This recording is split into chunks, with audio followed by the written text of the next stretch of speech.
Bill Gates खुश कितना है? खुश होता तो तलाक की क्या नौबत आती? तो आप बताइए, पैसा मैटर करता है, मायने रखता है कि खुशी? मेरे पास बिल्कुल पैसा ना हो पर मैं खुश हूँ तो मेरी उपलब्धि, मेरी कामयाबी है।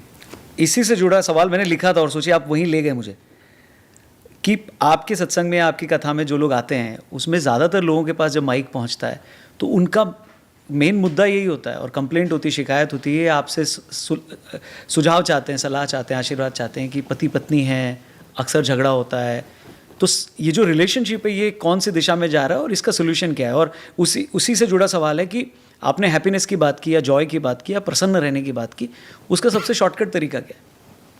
तो एक तो रिश्ता, कि आजकल रिश्तों से जुड़े सारे संकट आ रहे हैं और सवाल आपसे। आपको बिंदास चलाना है तो मैं आपको एक लाइन का सूत्र दे सकता हूँ। जी, दे दूं? उंगली उठाइए, यहाँ रखिए। देखिए अभी भी आप उंगली रख के खुश हैं। आपको खुश ये भी वायरल हुआ है।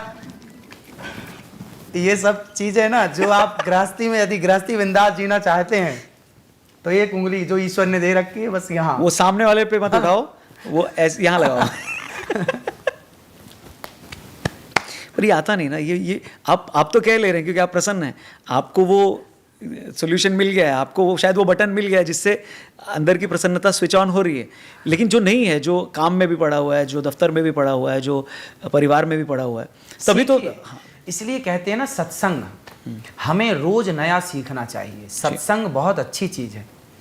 हम इसलिए तो कहा, एक घड़ी आधे की पुनियाद, तुलसी चर्चा राम की हरहि कोटि अपराध। सत्संग जरूरी है। यदि आप प्रसन्न रहना चाहते हैं ना, मेरी बात मानिए, आधा घंटा रोज कथा सुना करिए। यूट्यूब पे जाइए, अनिरुद्धाचार्य टाइप करिए, कथा यूट्यूब पे आएगी, आप सुनते रहिए, चलते फिरते, खाते पीते, उठते बैठते, सोते जागते। जी, सब्सक्राइब नाउ।